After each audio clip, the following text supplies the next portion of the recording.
Good morning. Happy Saturday to everyone, and welcome back to the Going On Daily live morning show. Yeah. Woo-hoo! As Captain Ron's fond of saying right there, let's go. LFG. If you're a New England fan, you'll know what that means. Probably not. Hello. Well, you have the dream team on Saturday. You have myself, Ira, and I am privileged enough to work with my friend Lana Williams. Good morning, Lana. Ira, the privilege is all mine. Okay? It just is. Thank what can you. I say? You know? I think you're the only person in my life who actually says that. Really? That's only because Ron pays me to. No, I'm just kidding. I'm kidding. Listen, I'm hoping if my dog could talk, that's Yes. what she would say, but I don't know. I don't think my dog likes me. So. What do you mean? Come on. I see videos of you taking around all the time. No, he is. He loves what he does. I do. I take him hiking all the time, and he loves that. But like he's just looking at me all day, every day. Like anytime company comes over, like a friend of mine came over today to fix my sink, and he thought that was the best thing ever. Like, oh my god, like a person. So it's a little bit like, well, what about me? You don't care if I'm here? Like, Aw. No, that's all right. Well, luckily, let me ask you a question. Yes. Because you have a very large Rottweiler. I do. Beautiful dog. Thank you. Now, you had somebody in your house. Yeah. Was your dog going to like, oh, there's a stranger, I must protect the house? Or just, he knows you're here to give me treats? It depends. He knows the people that come to my house, most of them he knows from a baby. So okay. So this guy, he was like, oh my god, that's my uncle. That's my uncle. So he's all excited about that. He'll still knock you over from excitement, but so yeah, and he it's a long story, but he's got a bunch of doggy friends over at this guy's house, and he knows. Aww. And so we know, So okay. But if somebody that doesn't, yeah, he's very intimidating if he doesn't know who somebody coming in here. I have to kind of prep him if somebody's coming in here that doesn't know. And I have to say to my dog, see, this person's okay with me, which is okay. I want to do that. I like when your dog can vet somebody, especially when it's a big thing. We always talk about dating. When you bring someone home, yes, it's like you really do have to win over my dog, because my dog knows better than I do. It's very true. Well, if you're gonna date me, you're gonna have to get along with my dog. Like, there's no. It's not like, oh, my dog that I've had for 6 years doesn't like you, so let me figure out how to rehome the dog. That's insanity to me. But I do know people that have been asked to do that, or have been asked to have the dog not around. Like, no, excuse me, that's their house. Like, I don't know. So it's a package deal. Nope. Yeah. Stay in the dog. So that's if I date a guy, he's got to like big dogs. Most guys that I date, I mean, they have to either have big dogs or love big dogs. Most of them have to kind of like Rottweilers because they're very different than most. Not different, but love them. They're great, but they're also very. There's a whole way to approach Rottweilers. There's a whole way to deal with them. If you don't know them well, like my dog, if you just kind of come up and be like, "Hey," my dog's like, "Whoa, I don't know you, buddy. What?" He has to sniff you out, and like he has to decide whether he wants to interact with you on his own terms. And if you try to push him, he won't like it. So nope. Much like myself. And you have little dogs, right? Yeah, Lena will come over, she'll sniff you, and she'll decide then, Right, exactly. So yeah, when I'm out, people are like, is your dog friendly? I'm like, yes, but I'm not. And the question is, am I friendly? And do I want you talking to me or my dog, or whatever? But I was gonna say, I was asking you, do you have little dogs? What kind of dogs do you have? I have a mutt. She's medium sized. Yeah. And she's perfect for my apartment. But I have a roommate who has it's a Chiweenie, half Chihuahua, half weenie dog, and Doxy, right? Oh, the sounds. Oh yeah. But they love each other, right? Do they get along? They don't. My dog Tennessee will look as that dog barks incessantly at my dog, and Tennessee will look and like, what is that? I don't understand why it's making noise at me. Leave me alone. Does it say, oh, that's a squeaky toy? Yeah. Yeah. That's so Thank God I haven't had to take her out of Tennessee's mouth yet. Well, at least they what do they call it? Not that they get along famously, but they tolerate. They tolerate. Yeah. They give each other the space and whatever to exist. I'm wondering Insane. if Ron's looking at the clock going, this is why the show Yeah. never finishes. I know. I'm sorry. It's okay. We enjoy each other's We do. company. We get into it, man. We do. So, guys, I'm going to tell you now a whole bunch of stuff that's going to help you. First of all, you are watching us either live on YouTube, right? Rumble or Kick, and those are at Rhode Island Broadcasting. Then if you want to watch us on Twitch, it's at RI_broadcasting.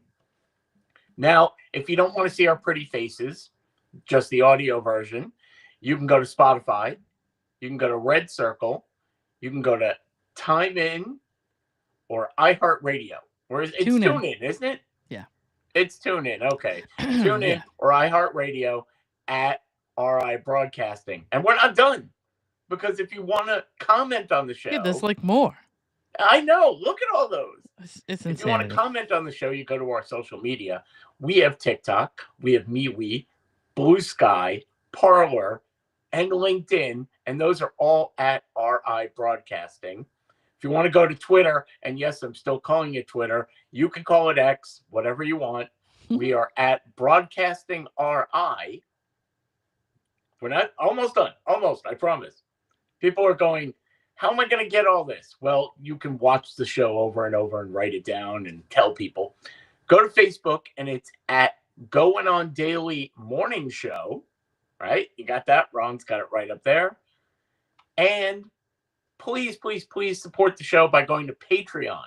And that is Patreon at RI Broadcasting. And that is the only site where you can go and get merch from the show. You got our lovely little Going On Daily logo right in the middle there. And you can get it on a mug or a pen or a magnet. Support the show. Help us out. And then there's just one more, I promise. You can go to our website, which is RhodeIslandBroadcasting.net. I would say if you don't really know how to follow all this, that's probably the best place to go. Yeah. And then from there, you can there's a list of everything that you need to know there. Is there a tree, one of the trees which shows all there? So I was on the site yesterday and I forgot to look. I honestly don't know how the structure is, but I know everything's like listed there. Ron can tell us for sure, but I think everything is like, what's the word, like home-based or sourced from there. And so that way you don't have to write it all down because that's a lot to write down. Just really remember Rhode Island Broadcasting and Going On Daily Morning Show, and you're good. Yeah, so it has a bunch of stuff, including links for all of us, and then all of the social media, and then all of the platforms and all that kind of stuff. Again, I'm not sure what the structure is, but I do know from the homepage you can probably find everything. That's right. Fairly and easy. Now that we told you how to do this, you actually want to see a show. So today is Saturday, August 9th. Here's what we want you to know. It's 24 years this September 11th. Yeah. That we're going to have the anniversary of 9/11. But I understand you have an update out of Texas. So the update sort of is out of Texas, but it's related to if you're a true crime fan like myself. Or if you're related to or involved with a true crime or a victim or a victim's family member. This is just interesting stuff and very a huge development in DNA and DNA processing. But starts with the remains of 3 extra victims this week were found and identified from a different form of DNA processing. Wow, really? And so it's I believe it started in 2018, but there's a company called Othram, and they're out of I'm sorry, I'm looking at the Coming to America and the Eddie Murphy. I got totally distracted by that. There's a company called Othram. They're out of Texas. The guy's name is David Middleman. This is the guy, the CEO that owns the company, and his wife have been putting together a specific. If you're not, I'm a geek, and even I can't follow like how DNA is processed, like the from the beginning to the end, like how chains of DNA are and things like that. So basically, let's start with 9/11. And the New York's medical examiner, anybody with a huge case right now is kind of gravitating towards Othram because they're able to solve these cases that nobody else has been able to solve, right? Okay. And so Good they're morning, working. Becky. Good morning, Becky. They're working through methodically. They're going through a backlog of bones that were, I don't know how else to put it. They were collected at the site in recovery, Right. and Oh. Lena. Oh, seems like Lena's having an issue with the 9/11 update right now. Well, I'm sure she'll be right back. Until then, I'm sure everybody has a 9/11 story that they would tell. Mine is particularly close to home. So while Lena is going to reboot, I'm guessing, I'll tell you my little story, which is my wife then was eight and a half months pregnant at that point. And she worked in Tower 2. That day was supposed to be, Lena, are you back? Not quite yet. That day was supposed to be her baby shower, and she was going to finish the week, and then she would go on maternity leave. Obviously, we know what had happened. So thank God she wasn't there that day. Lena, you back? No, it appears she's still frozen. So the odd point about that, and people, can point to divine intervention all they want. Obviously, her being very large at that point, 8.5 months pregnant, I would drive her to the train, the closest train I could get to her so she could get to work to make her as comfortable as possible. But that one day, 9/11, where I was working, we were having an audit and we were told all hands on deck. Everyone had to be at work very early that day. So we showed up at work very early, and I informed my wife, we had known this for weeks, that I wouldn't be able to drive her. She was going to have to take a bus to a train to get to work. She wasn't thrilled, but that's what it was at that point. And I got to work super early, and because she was, moving rather slowly, she, thank God, didn't even make it to the bus yet by time that first plane had hit the tower. And then, we realized what had happened, and I called her up, and she was, through pregnancy hormones, so agitated. Why? I'm trying to get out of here. I'm trying to get to work. What do you want on the phone? I said, turn on the TV. I don't have time to turn on the TV. I said, you really need to see this. What channel? Any channel. And thank God she saw what had happened. And we always believe that, what would have happened if she had been in that tower on that day. Lena, I believe you're back. So I'm back. I actually came back right away, but like it left me sitting in a limbo somewhere. Ooh. So I was listening to your story, and I'm going, well, I'd love to contribute to this, but I don't know what's going on here. So for some reason, it kept going, me. Okay, 9/11. It kept me in a little man trap for a little while, and then I don't know what happened, but I'm so sorry. Now you're telling a story that you should probably finish. No, I pretty much finished. We were lucky, thanks to divine intervention or whatever you believe. My ex-wife, who was 8.5 months pregnant, worked in Tower 2, the 7th floor. Wow. But for that day, I was called into work early. Mm-hmm. An 8.5 month pregnant woman moves rather slowly. Yeah. So she didn't get to the bus and the train because I would normally drive her, but not that day. Right. So she, thank God, the next day they just said, you're starting maternity leave today. We'll figure it out later. So that's crazy. And that was my story. I apologize. Again, I'm having something went on where most of my internet went down. So it's just like I don't know why, because it's all fine till we start talking, and then anyway. It looks good now. Anyway, so so anyway, I was going to explain that 3 additional victims were identified. And 2 of them I can name. One of them is Ryan Fitzgerald. The other is he's of Floral Park, New York. Did you hear that noise? Was he from Cantor Fitzgerald by any chance? Was he a relative or? I have no idea. They did not say, but they did say he's from Floral Park, New York. And Barbara Keating of Palm Springs, California. Oh, wow. Was also identified. And then there was a third woman whose name is being withheld at her family's request, which is fair. Okay. And New York's mayor and chief medical examiner, he's the one who announced those names. So this was, I believe I saw a news story yesterday, but it might have been Wednesday. And so, or Thursday that they released that story, right? So I'm right now following this podcast. Of course, me and my true crime. I was deep in the world of WWASP, which is a whole nother story.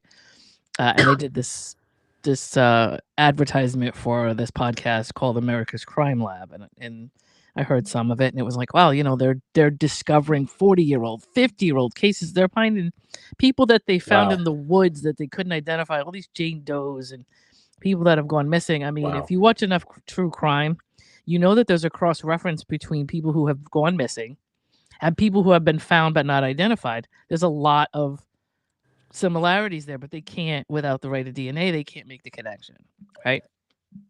And it's frustrating. It's frustrating for people who lost someone, because there's been a lot of people that have gone missing and never returned. We've just not found these people. Yep. So anyway, they've been able to identify quite a few people over the years that have been these long-standing cold cases where they just couldn't understand. So what they do, well, actually, they offer law enforcement agencies tools and programs to infer kinship among individuals. So they do that reverse genealogy as well, and that's a whole nother part of it. And if you're a fan of, or not a fan, but if you watch anything about the Golden State Killer, you'll see that's how they found him. The Golden State Killer was somebody they didn't know about for years, and he turned out to be a police officer in California. But they actually found out who he was by going back through his tree. They literally did this genealogy of him, or whatever you call it, ancestry, but they did it in reverse with family members of his. And there's certain DNA profiles of his family members that coincided with his, and they kind of did this. It's a long story, but if you get a chance to see it, that's how they got him. I mean, he was in his 80s and they found him, but that's how they got him. So there's kinships among individuals closely and distantly related through a combination of short tandem repeat and single nucleotide polymorphism. Now, again, if you're not into DNA, and I'm into it, but not enough to know a lot of this stuff. Yeah. They do a lot of also forensic genome sequencing. But the thing about it is, if you've ever, again, watched a lot of true crime, they could take the DNA off of things that they find, objects or things that somebody's touched, or hair samples, things under fingernails, things like that, but they can only test so much of it, and then they actually run out of material. There's a lot of that going on, where if they test it and they find out, and also they've got to match it to something. So on one hand, they get the test, they get the DNA profile. If they can't get enough of it for any reason, the crime scene's contaminated, it was in the woods, animals, weather, any kind of things like that. Sometimes they can't get a complete DNA sequence because of, however, even crime scenes where they put stuff in, they're supposed to take things and put things methodically into packages and make sure that they're not touched. But a lot of these crime scenes, people walk through them and all kinds of stuff like that, and that actually causes problems with them later testing things. Anyway, what they can do now is they can complete that string. One, they can substitute a couple of things to complete the string. Hello, Jurassic Park. I was thinking that, actually. And then they can also, at this point, it's so great. And I know a lot of people don't like Ancestry and 23andMe, and in a way, it is kind of. But the fact that's how they found the Golden State Killer. So many people just submitting their DNA to 23andMe in this day and age. If you're related to somebody that killed a bunch of people, they'll find this person now based on what you submitted. So I like that. I appreciate that, because there's these people walking around, we don't know who they are. Nope. And even if they've gotten away with it and they're never going to do it again, we still should find some justice for these victims. Some closure for their families, yeah. Since 2018, when they've created or when the lab began, there's been thousands of cold cases and thousands of current cases that they've solved. This Brian Kohlberger thing, he's another one who they used Othram for. And so that's how they found out who, it's not only how he was involved, but what he did. So there's a few different people that they kind of go through in this podcast, and they talk about, how the case happened. They try to give you a personalized idea of who the person was and all that. And Carla Walker was one of them. Now, she was in Fort Worth, Texas in 1974. She and her boyfriend came out of a bowling alley, or was sitting outside a bowling alley, and she was pulled out of a car. Right. Her boyfriend was beaten or was hit, or something happened where they, and they dragged her off, and they've actually found her body, but they never found out what happened or who did that. That's one of the cases they're going through. I think it's like 6 or 7 episodes but this is one of the cases that they are telling you about that they solved. And I guess they can use such a small amount of DNA that even if you have like a tiny little bit left and you don't think it's enough to test, that they can actually get something from it. So that's amazing. We're getting there. So there's been thousands of think about this, thousands of cases that are just sat on the shelf and nobody can figure out. So I'm so excited because so many things are going to get put to rest and taken off these shelves. And I haven't seen it, but there's no way they're not going to do it. I don't know whatever happened to it, but there was a whole documentary series on the kids in Atlanta that Wayne Williams got arrested for.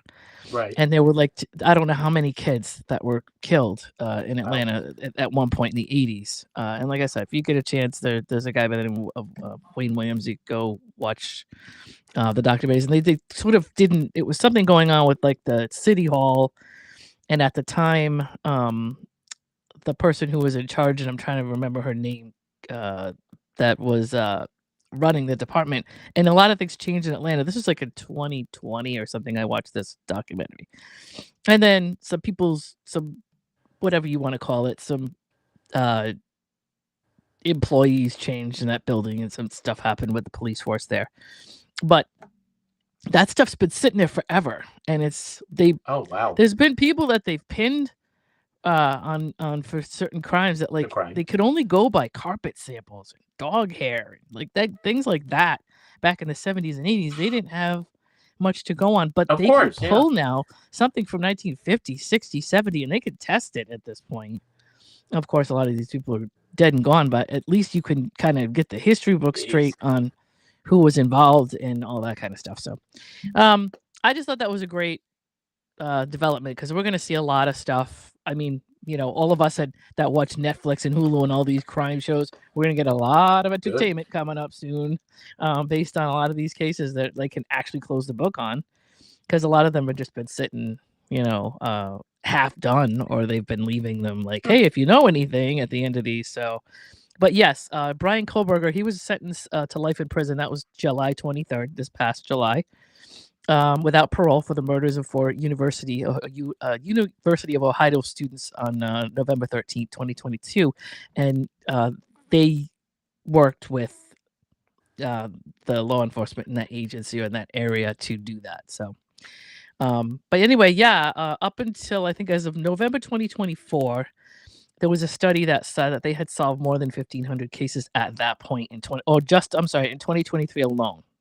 Wow. That was what they had done, and that's what they reported in November 2024. Now we're going up on 2025, and so I don't know how much they've done in 2024, but I bet you it's amazing. So again, I'm following this because I think it's crazy. I love it. I love to see people that have just shown up, Jane Does and John Does, and they've just gone, well, we don't know who this is, so let's just get all the evidence and put it aside. I love to see all these people that went missing get hopefully cross-referenced with some of these people that were found. And some of these people that have already killed, I don't know how much goes into CODIS, and I'm not sure if anybody knows what CODIS is. CODIS is a DNA database that it used to be sort of within each state. They kind of had their own little, which is another reason why Ted Bundy went missing for so long, or went and did what he did for so long. Because so many states had their own little whatever, and they never talk to another state about what's going on. So now Ridiculous. they're starting to pick up these like long distance trucker guys and things like that were going on back then, because they were running through states all the time and nobody could catch them. Yep. But the cross-referencing between states, CODIS is now a federal database. So if you put something in CODIS where you are, it comes up and it lights up the entire country, and it runs your DNA that you put into the machine up against everybody who's ever been convicted. And personally, I'd like to see, I don't know how they do it, if it reaches into anybody who's ever been tested. That's a whole nother thing. Like I don't know if it's just, hey, this is just a bunch of criminals in the system. I think there's got to be a way to kind of look at, it's so crazy that it took so long to create a national database like it did. And like I said, Ted Bundy would have been picked up in California, and that would have been it.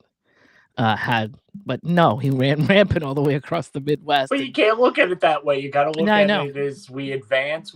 I know. And there will constantly be more, I know. There's stuff that today, and by the way, just a little side note, I've been watching, I'm a weirdo, and I watch a lot of weird shit. I mean, what are you probably watching? Becky knows, she'll get it. I watch a lot of videos. Right now, there's a ton of videos that get uploaded from people who have Ring cameras. Just Ring cameras. Yeah, that's the thing. If you, I mean, I watch creepy stuff. Just like, at 3 a.m, this person came to the door and, whatever, they were wearing a mask. A lot of that stuff is creepy. But it's with CCTV, with Ring cameras and surveillance and people's like all the things that are going on now, between that and DNA being so advanced, at some point, nobody's going to get away with anything. At this point, like I'm fascinated watching Ring cameras to see, like, how do these people think this makes sense? And a lot of them actually know the camera's there. Yeah. And right now, a lot of them some of them wear masks, and they kind of know where they put stuff over their face and that kind of thing, or they try to disable the camera. So you're like, all right, well, at least this person's got half a brain to understand that this is going to get.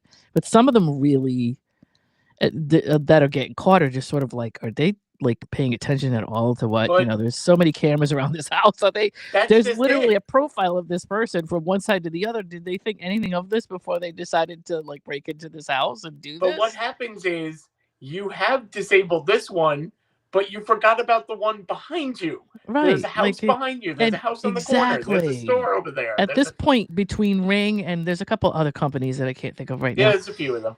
But almost everybody's house has camera surveillance. I mean, the stuff that I think is cool is like, you're at 4 a.m, you'll see like a pack of like wild mountain lions walk through a yard and hang out on a deck. Yeah, and that's fun. Go hang near the swimming pool. That stuff's cool.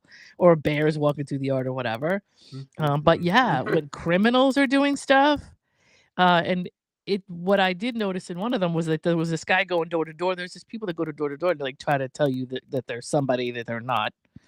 And waiting for you to open the door. So then once you get there's 5 people around the corner that are waiting for you. So there were a few of those, but and they don't know, a lot of them, they don't know who these people were, but these people go door to door, and it's kind of like every single instance of them walking up on a door is like uploaded. Yeah. So like now there's a profile of that person in that neighborhood.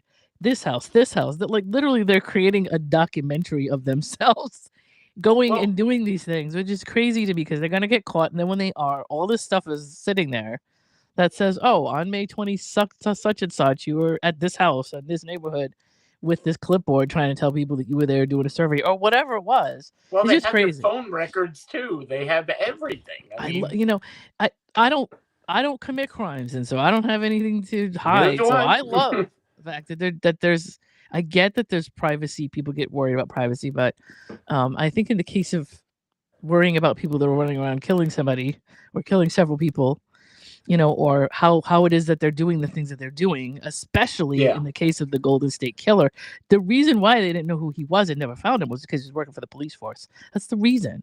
The guy knew he could do surveillances and things on houses. I mean, this guy was getting into houses and nobody could figure out what was going on. And so anyway, that's just my little spiel for today.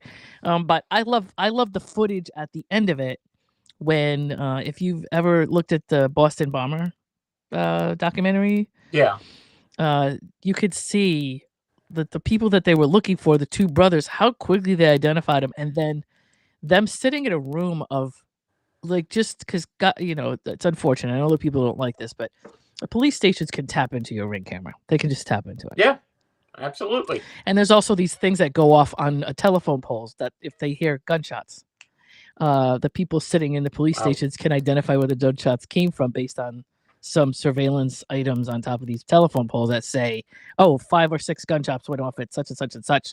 The cops will come right out. If you shoot a gun in the air, cops will come right to your neighborhood and find you. But anyway, they were tapping into CC cameras and everything they could get on that main road, on that main drag in Boston. And they watched these guys. You could literally watch these guys. It's kind of cool. There's a documentary on Netflix where you can watch these guys walking down the street, taking a corner, taking another corner. You can actually watch them just meandering in a specific direction on all the cameras that they passed. And that's cool to me, for catching people that are doing stuff like this. You also have lawyers on the other side who are willing to say, no, you're violating privacy laws. Right. They said anything that they can't, the chain of command was broken, anything. I know. In order to say, I know we've seen you do this illegal thing. Yes. But no, Becky, it doesn't count. You've never heard of such a thing, gunshot alarms? I forget. I watched Peter Santianello, if anybody's interested in watching him. But he went to a Florida location, or he was somewhere in Florida, and he goes to all these neighborhoods. And a lot of times he'll try to work with law enforcement because there's homeless in these areas, and he's trying to get an idea, like what is it they deal with in their town on a day-to-day basis. And they walked him in to somewhere in Florida. They walked him into a police station, but it was a dispatch center. Right. And there's a girl sitting there, and there's literally just she's got cameras, and they're traffic cameras as well. But there's just cameras up all over the place. And there was a 7 while he was in there talking to the guy that was running the dispatch center, like 7 gunshots went off. And like I said, I forget where this was. I want to say it was Jacksonville or somewhere around that way, PCH or whatever. But it was like she explained it. Oh, well, when gunshots go off, we have surveillance in the city. Wow. And so when gunshots go off, they're specifically sound a certain way. And so she ran it back. She's like, here it goes. Here's 5. And then here's the last 2. She could run back the gunshot so he could hear them. And they show, I think they had to cover the camera so you couldn't see it, but they showed him exactly what corner of what street those gunshots were heard on. That's amazing. And they literally can call a cop that's like 2 blocks over and be like, here's where it is. We see it, blah, blah, blah. Go check it out. So, yeah, if you ever in trouble and you shoot up in the air, I know it sounds crazy because you see those on TV and you're like, that's not real, right? But if you shoot a gun up in the air in some of these cities, they'll find you. And they probably have video of it based on the noise and what camera was there and whatever. They can tell by the amount of distance from the shot, kind of, so they can kind of cross-reference. And with Google Maps, forget it. So Lane is telling you if there's a crime go out, shoot a gun in the air. I'm just saying, you don't want to do that. But if you ever did that, I don't know if anybody understands it, like how quickly that gets picked up and how quickly the PD actually knows about it. Right? Because you think, oh, I'm in the middle of nowhere. Why would this be, unless you're in a rural area, obviously. But this was a huge city. I think it was Pensacola or something like that. And so it was like downtown area that they heard it, and it was kind of not a great area of the town. So there was a lot of crime that went on there. But she's like, yeah, look, here, blah, blah, blah. And here's the shots. Can you hear them? And she rolls them right back. There's 5, and then there's 2. And yeah. Hopefully there will be no more crime and everything will be eradicated. I would love to see that. I mean, I don't. There's going to be a point where criminals are going to run out of ideas based on technology. They're not going to be able to get around some stuff. Well, the more technology that comes around, the more they're going to try to use it to get around. Of course. So there's always an upside. I'm going to switch now to something a little more lighthearted. Yeah. We have now coming up the 17th annual Hambone Awards. Now, are you familiar with the Hambone Awards? I don't think so. No, I don't think so. I think I remember that. I got this a few years ago, so I've been following it, and it's now the 17th annual. This is run by a nationwide pet insurance company. Okay. And what they do is they get reports all over from, obviously, when your pet gets injured, you go to the vet and you file the insurance claim. These are the awards for the weirdest things that animals have done to land them going to I the thought you were going to vet. say, oh, they go find the animal and they give them a bone of ham. They should, no, that's at not least. it. Well, ham's bad for dogs, actually, but no, but yeah. Anyway, and this is called the Hambone Awards after the dog named Hambone, who was trapped in a refrigerator and ate an entire ham while he was in there. Wow. So there you go. Oof. So you have to tell me, I'm going to give you the top finalists, and you tell me who wins. Okay. In your opinion. Okay. Our first entry is Zia. She is a Belgian Malinois. And, oh, God. Malinois are crazy. She was kicked in the face by a bull because she was protecting her family. That's fair. And that's what they'll do that. Yep. That's a rescue. It is a rescue. I hate to see what that dog look like, though, because bulls are no joke, man. Oh yeah, goodness. Oh god. They probably had to reconstruct her face or something. That's crazy. And by the way, I was going to save this for the end, but I feel like I have to say it now. According to the insurance company, all of these animals have made full recoveries. Okay. So we don't have to go, oh, what happened? They all recovered. Okay. Okay, then we have Wash, who is a Tennessee mutt. Oh, it's like my Tennessee. He lost his appetite because, oh my God, he ate too many cicadas. Oh. Do you know, is it cicada, cicada? Cicada. I know it's John Cicada, so I'm going to say cicada. No, this is different.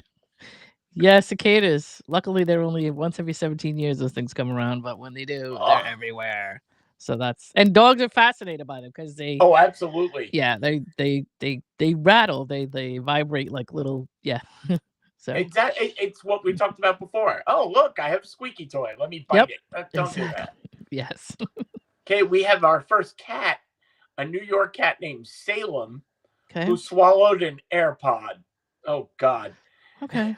So they could hear it actually through the stomach lining. That's a good product that Apple has right there. Let me tell you, going through a cat's stomach, it's still working. Would you play around with that? Would you be like, oh, I'm gonna make my cat vibrate? Let's put on some jazz. I probably would, but I'm weird like that. I mean, it's not gonna hurt the cat to play jazz. But I don't know how much you can hear it, but yeah, I would try it probably. Is that Lady Gaga coming from your cat? Why, yes, it is, actually. Oh, my goodness. We then have a California Yorkie named Ozzy, and he disassembled the family TV remote by chewing on it and then swallowed the battery. Oh, yeah. That's bad.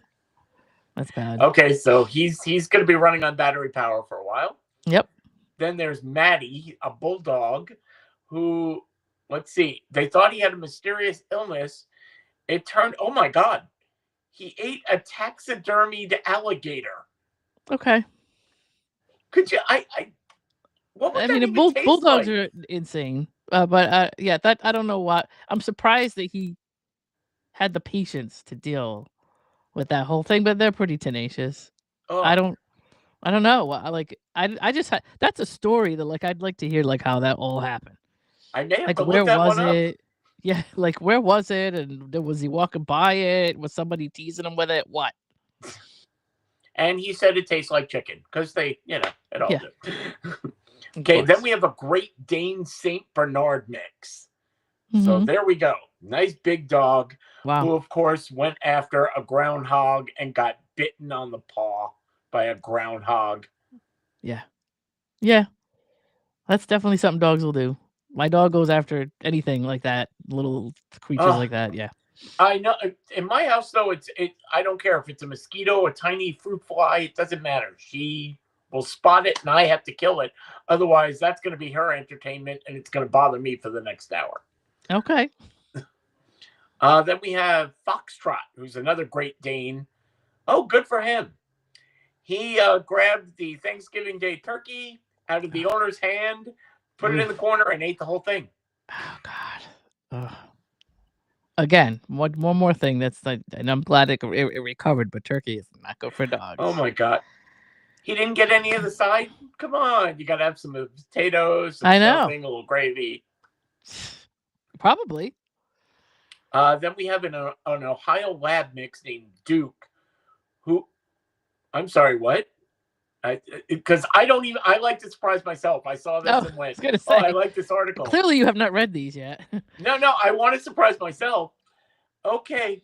Have you ever, I've done this, where you're cooking and there's a knife or a fork or something and you give them, oh, okay, I'm done. You want to lick what's off of the fork or whatever. Well, they apparently gave him a spatula with peanut butter on it. He swallowed the spatula. Spatula's pretty big. Well, we don't know because spatulas come in all shapes and sizes, so I would have to see it. I guess so. That could be anything from one of these big ones to one of those little ones. I got like a little teeny one that looks like a knife, and like I have smaller ones. Okay, I feel better. So maybe I'm hoping it's a smaller one, but anyway, I guess he's okay anyway. So I don't think you could pass that though. I mean, either way, could you imagine? You can't pass it, but you'd have to go get it. Like they probably had to have surgery and take it out. But yeah, I couldn't imagine waiting there. It's like, Pooh, where's the spatula? Pooh, where's the spatula? Yeah. Okay. A golden retriever named Boone, who grabbed a too hot grilled chicken that burned his mouth, and then he choked on the bone. Yep. Oh. Yeah. Grilled chicken poked on. Sounds like a rotisserie. I don't like that one. Sounds like a rotisserie or something. Here's maybe. One. Yeah. Bella, a Habanese from Illinois, ate a floral arrangement. I don't know. It smelled a certain way or something. I don't know. Oh my God. Okay. Dogs are weird. Dogs they eat weird stuff. I don't know why. My dog eats dirt. I don't understand that. He just eats dirt. Like it's like a meal. Like, and I have to keep him out of the yard. And when he poops, his poop literally falls apart like sand. I'm telling you, I'm not saying, I know people who have dogs that do it, so a lot of them do, but it's like, why? I don't know. My dog ate a frog once. One of those little frogs, and her mouth was like foaming. Yes. I'm like, oh my God, that's the most disgusting thing. Kick that out of your mouth. But well, you can vote. Animal fans can vote for their favorite nominees. You go to the Hambone Award website. Just look that up, and you have a few days to vote. But Lena, what would out of that list? I'm trying to remember all of that. I thought you only had 5, so now I'm trying to remember most of them. I have 10, I think. I think the alligator wins. You think the one with the alligator? Yeah, I think the alligator wins. I think I'm going to go for the first one, which is the Malinois, who got kicked in the face because at least he was helping. I know, but like I figure Hambone is like the dumbest one. Well, to me, that's got to be. Yeah, I don't know. I don't know what they go by, so. I don't care. I thought it was interesting. I thought it was fun. And there we go. Speaking of fun, we don't know. You now have a story. You're not going to tell us who won? What? Oh, no, we won't know. You can still vote. Until August 12th. I thought it was over. Now we're all in suspense. Oh, my goodness. Okay. I'll come back. I'll give you an update when it happens. It'll be next week. Okay, when we first got Coconut, I'm assuming that's our dog. Yeah. She chewed everything. She got a plugged-in cord and zapped herself. Never chewed anything again, minus her toys. And that is the perfect lead-in to Lena's next article about a certain method of parenting. I knew you would love this, Ira. This is like something I pulled because I knew you would enjoy this, right? Yep. So, and I don't know if you've looked into this or not. You probably, because we've talked about all kinds of. Well, you've done it, but this is like a new hybrid. So, I guess when we were kids, we grew up with like, I don't know what we would almost call it authoritative. Our parenting was brutal. It was brutal. You know, the parenting that we got as kids. We got our butts beat. Like we got hit. We got, and we got neglected. And then when there were things we did that we got hurt, and our parents were like, "Hey, you're fine, which is okay. Some of us, for some of us, the parenting wasn't great, but and then I think it's our generation that we were like, well, or not. I'm not sure if it was us or boomers or what created the gentle parenting cycle. Oh God. Because like I know a lot of us didn't want what we had, and so maybe we were trying to like counteract it, or if it was millennials that sort of, well, I don't know. I'm not sure exactly like what the beginning of that is, right? Just like music, that for every genre, there's like a counter genre. Right. So I think that the gentle parenting thing happened in response to somebody's childhood or a generation's childhood where they didn't want that for their kids, right? So now, But why do they go? But why is it always? I'm gonna do a 180 instead of maybe because 45 degrees. that's human beings. I don't know. So like, well, this is kind of not 180, so that's why I thought it was kind of cool. It's kind of a mix of. So say your child. This is coming from the Independent, right? So I'm just gonna let you know what the source is. But say your child doesn't grab a jacket despite you telling them it's going to rain. Mm-hmm. If you allow them to proceed despite the warning, then of the real world consequences, then like letting them go get soaking wet, you may be practicing FAFO parenting style. This is FAFO is the name of it. By the way, do you want to explain FAFO? F around and find out. That's what that is. And I don't know if I can use the F word, so I'm just you did it fine. Okay. So a rising number of parents are rejecting Gen Z dominant model of gentle parenting in favor of a newer, tougher approach, commonly referred to as FAFO. And the viral approach emphasizes consequences over permissive softness, unlike the style that influenced much of Gen Z's upbringing. So I guess this is Gen Alpha that is starting to deal with it now. FAFO parenting operates on a single premise. Parents issue warnings, then let the kids face the natural or contrived results if they disregard. Seems like it makes sense to me, right? So if you don't bring your raincoat, then walk home in a downpour. Like if somebody tells you you should do something and you say, don't tell me what to do, then you're going to end up in a rain and you're going to get wet, right? Yep. If you didn't feel like having lasagna for dinner, then you survive until breakfast. Now, when we were kids, that's kind of what we went through. We got eat it or don't eat what we put in front of you. And some kids don't have food, and that's the end of it, right? And I don't know if we were fine with that, but I'm not sure if that caused any kind of backlash. But independence. If you left your toy on the floor again, go find it in the trash underneath the lasagna that you didn't want to eat. It's out. Right? Yep. So yeah, there was a little bit of with us. I think we were told I don't think we didn't eat. I think we were made to sit there. That's what it was. We just had to sit there and eat it until it was gone, and we couldn't get up. It. I don't care if it gets cold. I don't care if you don't like it. You gotta eat it. Right. At least that until they got to the bargaining stage of take 5 bites. Just take 5 bites. Yeah.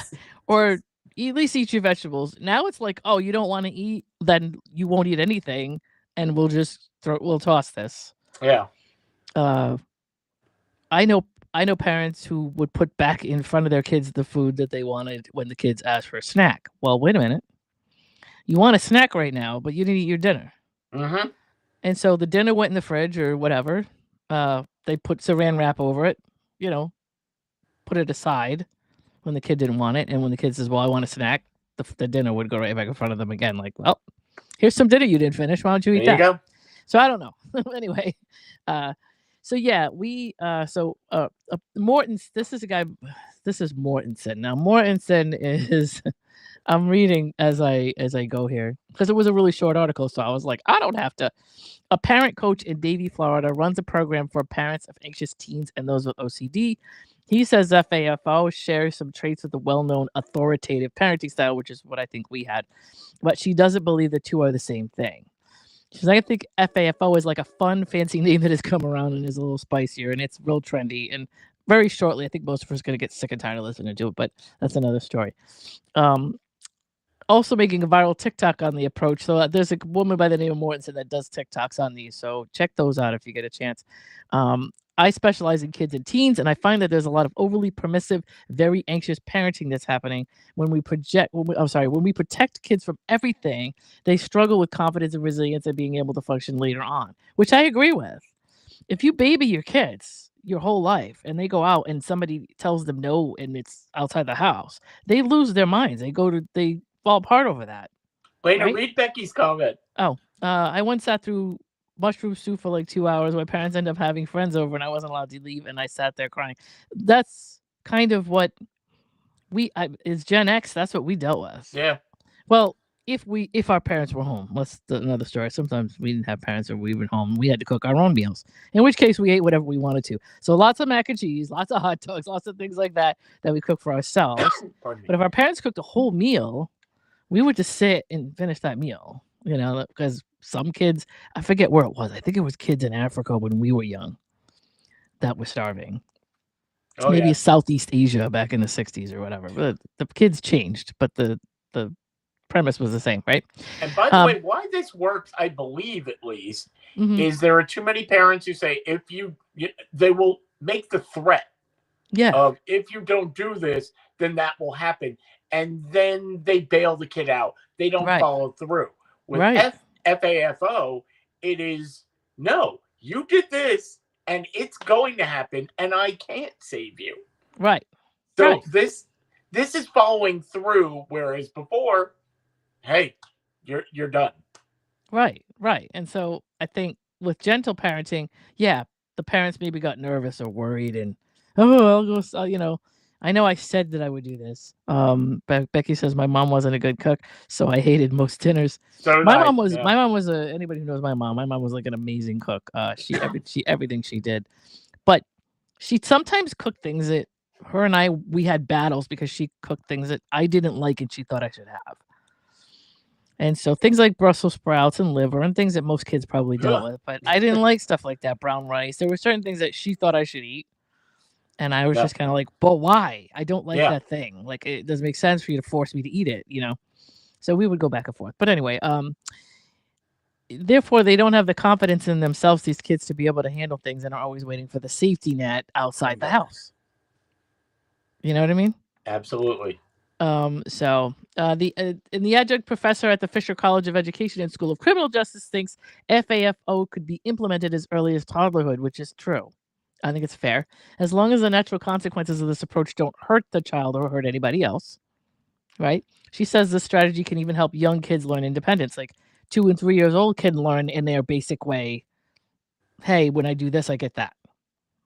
And my parents are here to talk me through it, because I think it's fair as a parent to you teach your kid, like, hey, as adults, we know this, and I could tell you the ins and outs of this thing, but like I can't help you solve it. That's on you. Right.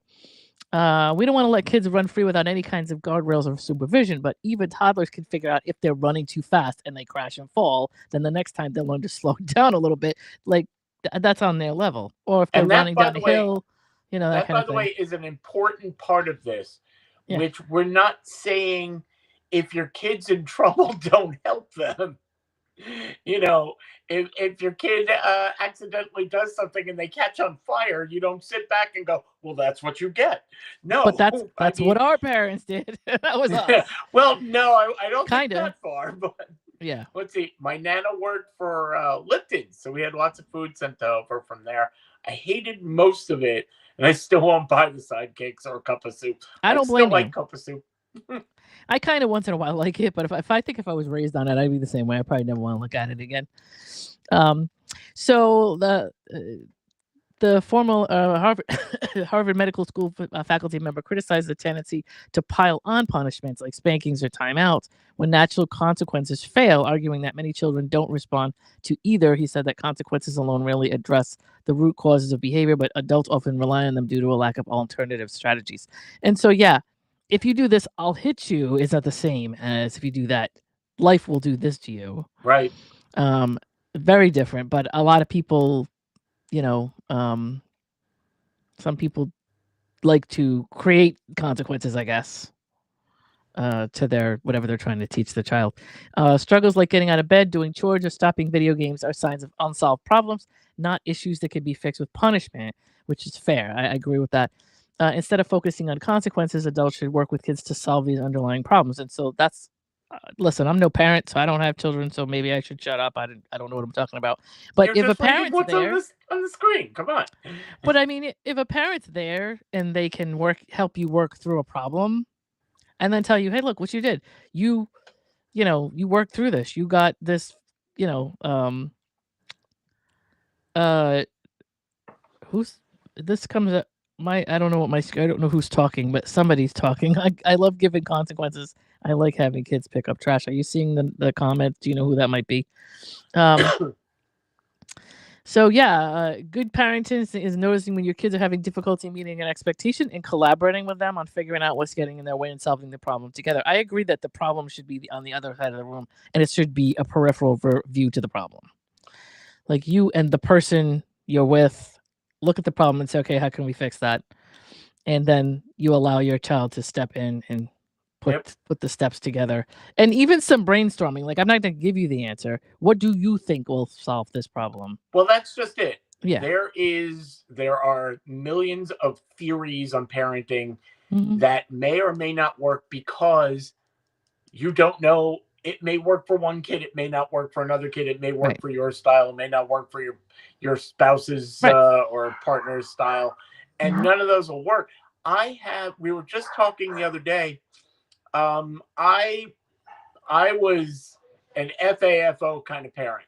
I was it started young. My kid would come down the slide, ran, like hit herself on a rock or something. Yeah. And while other parents would run toward their kids, I sat there and went, let's see what happens.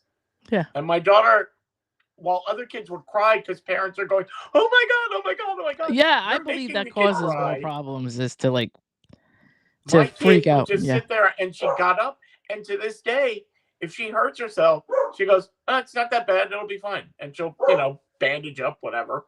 Yeah. But I know parent, what is wrong with you, Teddy? I know parents who this week, they just announced they have 2 kids. And as the mother has told me 100 times, they do not apologize for being helicopter parents. They are constantly with it. It is a family unit. I've never seen the parents apart from the kids apart from the parents. And now the kids are going to college upstate. They have sold their house and have bought a house upstate so they can be near their kids. Now, to me, and you're shaking your head, that sounds insane. Yeah. However, who am I to say that our kids don't turn out to be, the best kids in the world? I don't know. I know. I guess nobody really knows because there's so much to it. But you can cause something called enmeshment. And enmeshment is a thing where you have to include your family in everything. Your family can call it the drop of a hat, and you have to stop everything. Enmeshment is one of those things that causes like severely bad relationship issues down the line. Like enmeshment for me caused me to have problems with sharing things with people having control over me. I mean, that because of my mother having like an authoritative parent style and wanting to be involved in everything that I did, not letting me have in my own way. And she was the type that would call me at work and say, I need a ride to somewhere. My car's broken down. And I'd say, well, I'm at work. And she'd say, I don't care if you're at work. I'm your mother. Like, you should stop everything and come. And it's kind of like, no, I can't do that. So she would give me a hard time and tell me what a terrible person I was because I didn't drop anything. And it didn't matter what it was. My job, it didn't matter. She was at the top of the chain. And I needed to just run to her aid, and that was it. And that's kind of a form of enmeshment and manipulation. And if somebody's like that, if you're a helicopter parent, like what do you expect from your children? Is that going to have a bad repercussion for these kids down the line where they're going to say, well, you did this we did this for you. We moved for you. We did all this stuff for you, and then when they're older, are they going to make their kids feel bad and put them through hell for not dropping everything? And you don't know, like, is there a covert contract in place where like the person does all these things with an expectation of something that they're not telling you about, and you're supposed to drop in and do it later, but you don't know what it is until you overstep the boundary, and then somebody accuses you of not reciprocating, whatever. You never know. Families are so dysfunctional, so you never Oh know. my God, yes. It's that's the one constant I think, is that there's no constant, and there's all those types of dysfunction in families and all that. But Nobody knows. And again, right, parents, we're just people who are right. trying our best, and nobody knows exactly. Yeah, there There isn't a isn't a perfect. perfect parenting style. Nope. And there I don't think there should be, right? No, Like nuance and subjectivity are supposed I believe should be applied to just about everything. Like because when it comes to people, everybody's different. So you can't I mean, there might be one thing that most people work, but anyway. absolutely. Okay, well, we're going to move on from there. Okay. And I don't know about you, but I have friends who have taken this opportunity this summer to go to different European countries. Okay. And apparently, a lot of people are going over to Europe this summer. And they're all coming back with different things that, why don't we have this in America? Yeah. I don't understand that. Hmm. So, what we're doing here, somebody came out with a list of non American things that the world recommends Americans try.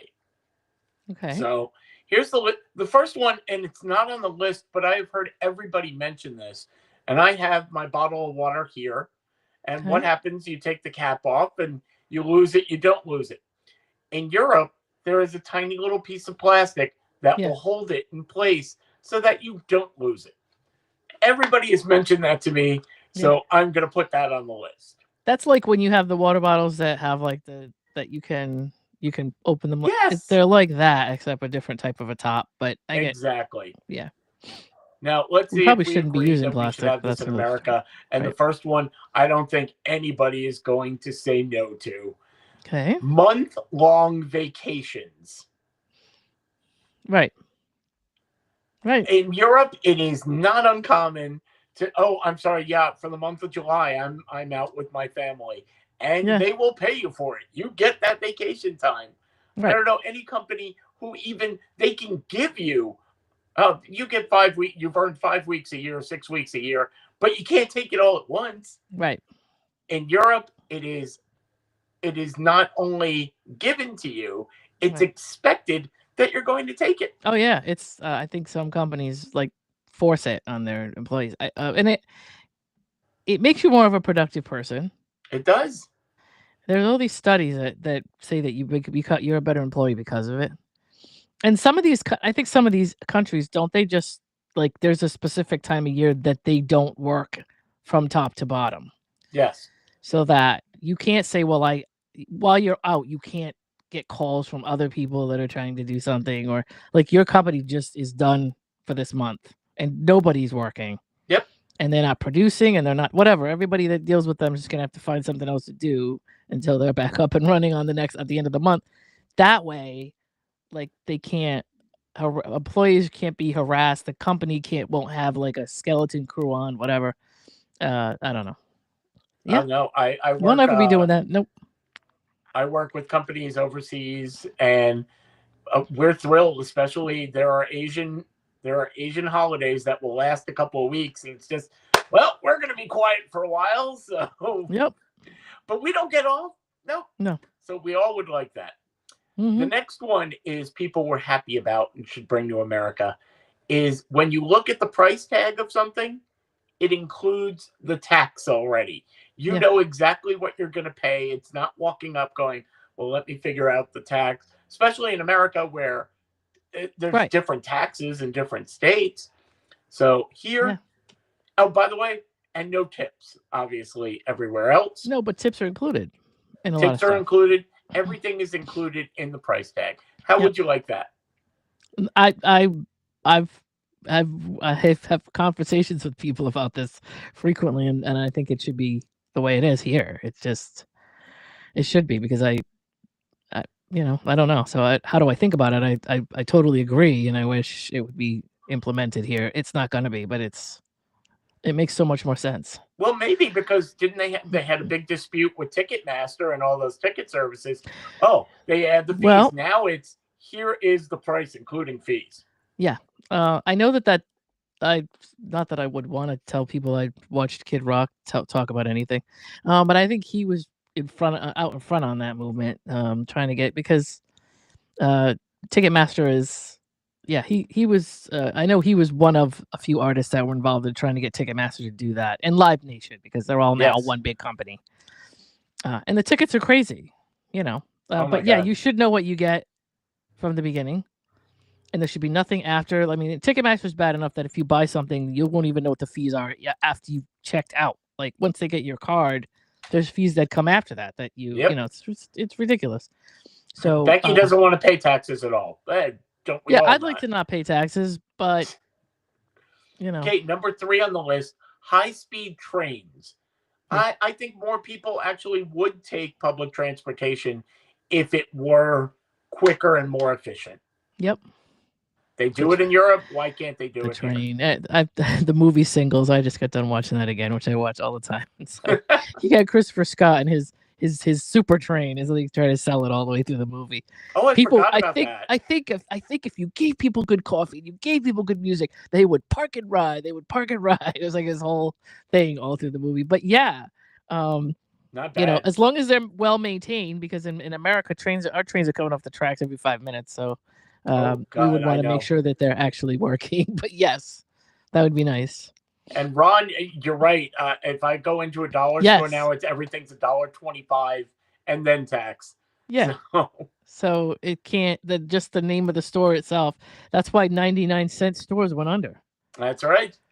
Anyway, the next one, I don't know. I don't really care one way or another. Towel warmers in the bathrooms. Do you care about that? Not really. Yeah, it depends. I guess it would be nice, but it depends. Like, is it like February and is it the middle of the winter? And I mean, I'm inside the house, so I don't know. That wouldn't really bother me. I don't know. It wouldn't really bother me if I was like out in a hot tub somewhere outside and it was cold or something, and I would worry about that, but not enough to care. You're right. Okay, well, staying in the bathroom, we've heard about them for years. People have them. Bidets, of course. I was waiting for that one. A lot of people are, when the pandemic happened, a lot of people installed them. Really? Because of toilet paper issues. You don't remember that? Oh, yeah. I didn't think about that. So a lot of people decided either to, after the pandemic, they decided, oh, what if we ever have to have a toilet paper thing? Let's just put a bidet in while we're installing our stuff when we build our house or whatever. Or there's actually bidets you can buy, and you can hook them up to your toilet that are separate. And a lot of people did that. Have you ever used a bidet? I've never used one, but me neither. I don't know. Maybe I thought about it. It wouldn't be a bad idea. Toilet paper is wasteful. So would you use community towels? Ron wants to know. No. Yeah. Why? What? I need to know why he's asking that. Did that happen? Yeah. Well, there used to be, like, I know I've seen them before in old places that haven't renovated, where they have the towel that seems to go around and around. Oh, and it's all dirty because people have used it for years. Well, so towels in bathrooms, would be no. Towels in bathrooms, public bathrooms, no. No. Okay, I don't understand the next one. Maybe you could help me out. Butter on sandwiches. Is that a butter sandwich? Is it just I have a tuna sandwich and I'm adding butter? What is? Maybe that's what they do. Maybe they're adding butter to whatever's there, or between. I don't know. I honestly don't know either. I put butter on toast. Yeah. I don't. Besides that, I'm not really sure. I'm trying to think what would even, like, turkey sandwich. I wouldn't add butter. Let's see, what other, I mean, I don't know of any sandwich where I would go, oh yeah, it needs butter. Yeah, I don't know. Okay, so Becky's got a story about bidets. When she was a teenager, she went to this guy's house. He had a fancy bidet in his bathroom. I was with 2 girlfriends. They both took turns trying, complaining of the cold water. By the time I tried... Oh, come on, we need part 2, Oh, Becky. no, we need part 2. It was burning hot and it scalded... Whoa! My donut. Sorry, Becky. Oh, I don't know. That's hilarious. Never too much butter. Okay, Sharon, What are you putting the butter on, though? And you can't say toast because it says butter on sandwiches. Peanut butter and butter. So when I was a kid, my mom made peanut butter sandwiches like that. She did, but it was like that's the only time that I ever saw it like that. Butter with peanut butter isn't a set. I may have to try it now. So that's true, but only Sharon. I only do that when it's toast. Like I'll put butter on toast first, and then peanut butter on top of that. Peanut butter toast.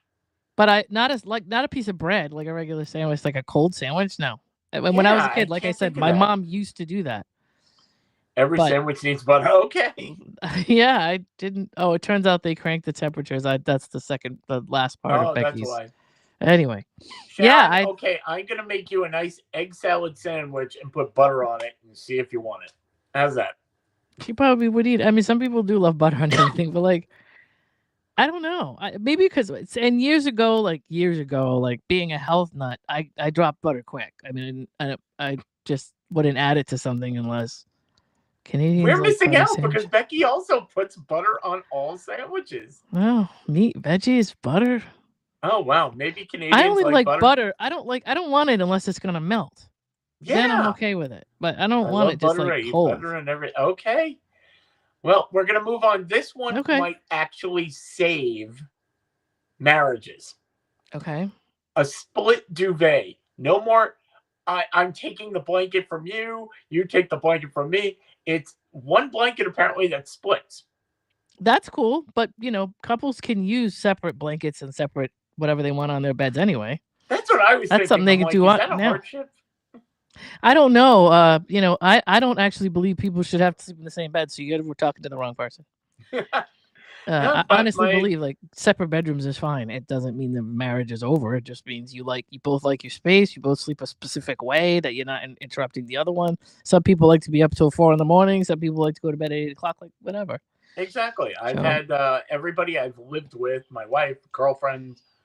It's been you have your own blanket. I have my own blanket. But I've heard people actually argue about that. So that's silly. Yeah, no, I know. I do know people that do that. They have it all in one, and they try to. Oh, I need more blankets. Well, I need less blankets. Well, you're taking the blanket from me. I know they do. I do see that. Sharon is asking you don't put butter on egg salad sandwiches. Ira, she's asking you that. No. No. Oh, I don't know. Wow. You know what? I may have to look this up and dive into a rabbit hole on that. I mean, it's just it's just a big bunch of cholesterol waiting to happen. You drop it in your arteries if you want, but I personally don't. No. Unless. Anyway. And lastly, and let's see how you see this because this is America. This is the only country that does not do this. Okay. While everybody else in the world has figured out the metric system. Yeah. We cannot for some reason. I don't think we cannot. I just think we're just, I don't know. We're just, what's the word I'm looking for? We're just obstinate. Like we're obstinate. Yeah. Like we just don't, honestly, I believe that people in America don't like discomfort. They don't like anything that's like out of the ordinary. They don't like anything that's not routine. They won't institute something, even if it's better, because they're used to what was worse. And so they don't, what is it called? The devil, like that's the kind of thing most people, right? They just, I don't care if it's 5 extra steps to do this. This is just the way I do. When I was working in advertising, I'd go to companies and they'd be like, this is the way we always did it. And I'm like, that's a kind of a weird thing. A weird reason to keep buying advertising that doesn't work is that's the way you've always done it. Like, that's why it's not working. But if you did this, you could spend half the money and get like 3 times the return. Yeah, but I had one company that did only TV ads and said that we do TV ads. That's what we do. I'm like, yeah, but like you make a ton of you spend a ton of money. Your ads are like low. You don't get any return. That's the way we've always done it. I'm like, well, okay, then you keep doing it that way. But it's just silly to hear that. But a lot of that's like an American thing. Have you ever seen the TV show Bar Rescue? Oh God, with the guy Taffer, he came through our town. Yeah. I mean, that's what I love. When I love watching that is the person who has asked for help and he's telling me, well, you have to change this. No, this is what we do. And this is what's gotten you into the mess. So why not listen to somebody? The metric system works. I deal with all European and Asian countries. I have to do it on a daily basis, and it's easy. It's very easy. Do we enjoy? Maybe we enjoy people converting for our sake. Maybe we just want the attention. I don't really know. Like think about it. Like everybody in the world has to stop when it comes to us and do something different. Maybe we just get off on that or something. I don't know that we have to make people. I don't think it doesn't make any sense to me. But maybe that's people's joy is making other people do work for our sake. I don't know. I wonder where the list of and Becky, maybe you can help us with that. Mm-hmm. The list of American things that non-Americans wish they had. Are there any? Probably not. Or by the day, it's getting smaller and smaller with that list. Yeah. Okay. Well, maybe we'll have that list next time. Listen, like one of my favorites, by the way, I always do this, is the guy that Ron, you'll remember this. The guy that there's a guy by the name of his last name was Smoot, and in Boston they literally have bridge systems that they measure by this guy Oliver Smoot. I swear to God, it's just a funny story. Wait, so go look it up. So what's a measurement then? It's like one Oliver Smoot. It's literally like whatever his height was. They went and now this is from years ago, so there was a point in time where like it's just some traditional Boston thing that of course nobody outside of Boston will get. Everything in Boston is weird, but years ago they literally used this guy to measure the bridges in certain parts of Boston, and so there's like a Smoot measurement. I think some of the bridges still have a Smoot measurement on the top in like spray paint or in like listed. Oliver Smoot, 25 Oliver Smoots. This bridge is. It's just funny. But anyway, they changed the systems obviously. But there was a point in time where they literally did measure bridges in Boston by this guy, and it's kind of funny. It is, isn't it funny? It's so weird. Anyway, I think about that every time. Just walk by and go, where's the nearest Dunkin'? Well, you go down 50 Oliver Smoots, you take a right. Right. But it's all the bridges that they use him to measure. I don't know. But yeah, if you get a chance to look that up, that's just a weird, funny thing that they did back in whatever the 1600s or whatever it was before we had like a measurement that made sense. Around. It's so funny. Well, we hope that you measured our show in at least 10 smoots today. Yes. And be sure to join us tomorrow. Ooh, Sharon says we wish we had George Clooney. That's fair. That's fair. Tomorrow. Oh, look. Okay. Now Ron's going to be here. Mm-hmm. Good. Kenny's going to be here. And JP is going to be here. So, they're going to have a nice show tomorrow. I'm sure Ron's going to have the top 5 that everyone's going to love and I'll criticize, but that's fine. So we always criticize the top 5. What was that? We have to. It's tradition to criticize the top 5. Of course. Yeah. So thank you everybody for watching on behalf of Lena and myself. Again, tune in tomorrow. And if you need some fun, join us because we've got it going on daily. Bye, folks. Bye-bye. Have a good Saturday.